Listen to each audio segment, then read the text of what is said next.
امام غزالی رحمه الله د یو سړي واقعه لیکي. یو سړي ډېر بهترین سرای جوړ کړ، په یو علاقه کې بهترین کور جوړ کړ، قصر او بلډینګ یې جوړ کړ او ډېر په خوشحاله دی چې زندگی به په دې کور کې تېرې شي. د ملګرو سره یې مشوره وکړه چې څه کول. ملګرو ټول د دې دپاره بهترینه طریقه دا ده چې ته یو ډېره لو میلمستیا کې جوړه کړه چې د دنیا خلق راسي، د دنیا انسانان راسي، دا ستا خواري وویني، دا ستا کور وویني، دا ستا محنت وویني. نو د دې دپاره بهترینه طریقه د میلمستیا ده. نو هغه سړي د ملګرو په مشوره باندې بهترین کور جوړ کړ او بهترینه میلمستیا کې اوسوله او په خپله د دې سرای په مابین کې ناست دی او پر کټ باندې ناست دی، بهترینه چپنه یې اغوستې ده او ښه لونګۍ یې تړلې ده او خلک راځي اول د ده سره روغبړ کوي، مبارکي ورکوي، بیا د میلمستیا ځای له تېرې شي.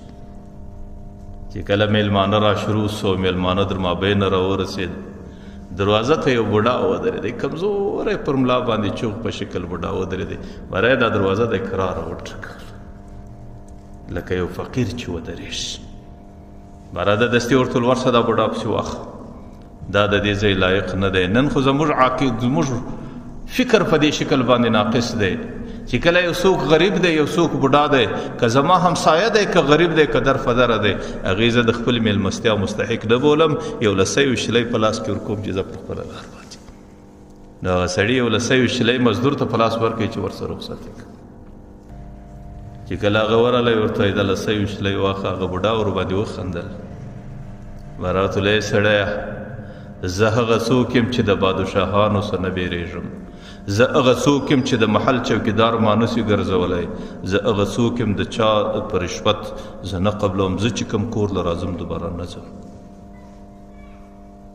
چې دی برته خپل مالک له راځي، بوډا دستي ورپسې راورسېدی، د مالک کو مخ ته ودرېدی. مالک ورته وایي څنګه راغلې؟ بوډا ورته وایي ملک الموت یم، عزراییل علیه السلام یم، روح دې قبض کوم.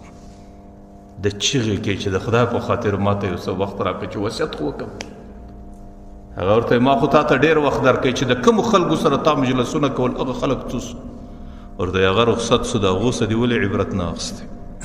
چې د کوم خلک ستا په قریبانو کې تا لیدل سهار و ماښام، هغه خلک څوس. ورته هغه خو رخصت سو د دنیا څخه، د هغو څه دې ولې عبرت نه اخیستی؟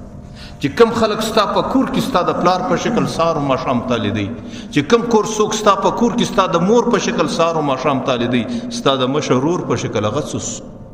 ورته هغه خو د دنیا څخه رخصت سو، د هغې څه دې ولې عبرت نه اخیست؟ دا ټوله زما د طرفه وخت دی او نور وخت و تا ته نه درکول کېږي. حضرت عزراییل علیه السلام یې په هغه ځای باندې دننه روح ځینې قبض کړي.